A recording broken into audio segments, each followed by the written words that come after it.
তো বর্তমানে এখন আমরা আসছি এখন পদ্মা নদীর পরে বাংলাদেশের বর্ডারের কাছে। সেখান থেকে আমাদের ইন্ডিয়া থেকে বর্ডার শেষ হয়ে বাংলাদেশ প্রবেশ করে এসে পদ্মা নদীর মাঝখানে দিয়ে আসি। মাঝখানে সাদা বালি দিয়েছে ওর চর আর কি চর। উপরে গ্রামের এলাকা দেখছি কিছুটা অংশ আছে অবশ্য।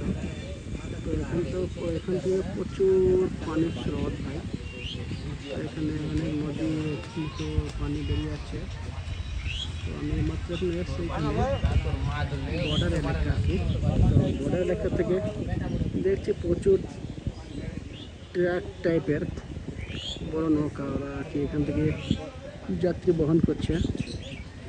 তো দেখে খুব সুন্দর লাগলো, তাই আমি কয়েক মিনিট ভিডিও শ্যুট করলাম। তো ওটা সাদা গাছে ওরা বালির চর নদীর মাঝখানে আর কি, মানে পদ্মার মাঝখানে চর যাকে বলে চর সৃষ্টি হয়ে যখন বালি তুলি মানুষের নিজে বরাবরে কাজে লাগে আর কি সেই হিসেবে। তো সাদা সৌন্দর্য বালি,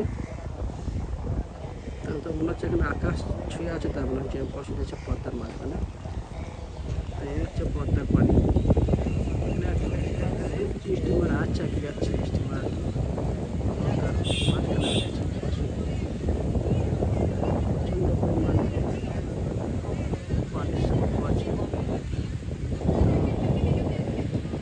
মানুষ বসে আর কি ডান্স করছে আর কি এনজয় করছে। সেই হিসাবে আমি কিছু ভিডিও শট করে যতটুকু নিলাম। তো এই যে আকাশের মধ্যে যে পানির একটা আকর্ষক কানেকশান আমরা দেখতে পাচ্ছি, খুবই স্রোতকার আর কি সেই হিসাবে আর কি এটা বানানো আছে। তো আমি নিচের দিকে নামছি না, তো এখানে প্রচুর পানির স্রোত, বালি চর, নৌকায় মানুষের পরিবহন করছে। এই পাশে আর কি ফারাক্কা নদী আছে আর কি, সেখান থেকে এসছে আমরা। দেখো এখানে যে একটা নৌকা আসছে আর কি, স্টিমার যেটা বলা যায়, দেখাবার চেষ্টা করছি আর কি।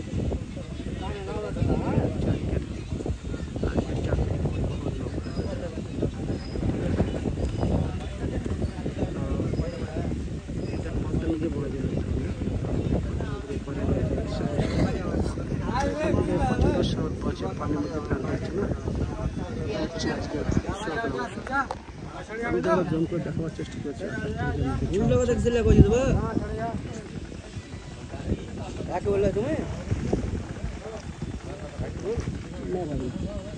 তো এখানে স্টিমার আসছে আর কি, আমি জম করে দেখাচ্ছি। নদীর উপর থেকে পরে আসছে এই স্টিমার, এখানে প্রচুর মানুষ আসছে বসা দেখাচ্ছি।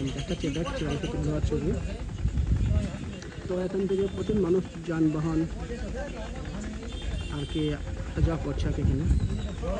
এখানে নৌকার মধ্যে আসছে। এখানে ধুলিয়ান থেকে ফারাক্কা ব্রিজ বলে ফারাক্কা ব্রিজ সেটা একটা কিছুটা অংশ পানির মধ্যে সেখানে মানুষ যাত্রা করছে। এটা আমি ভিডিও শ্যুট করলাম আর কি। জুম করলে খুব বড় দেখা যাচ্ছে, কাছে লেসে মেঘ আকাশে ছন আছে। তো আমি ভিডিও বেশি বাড়াবো, এখানে শেষ করছি। বন্ধুরা সবাই কিছু ভালো সুস্থ থেকে আমি শেষ করছি। হ্যাঁ, ওকে, গুড বাই।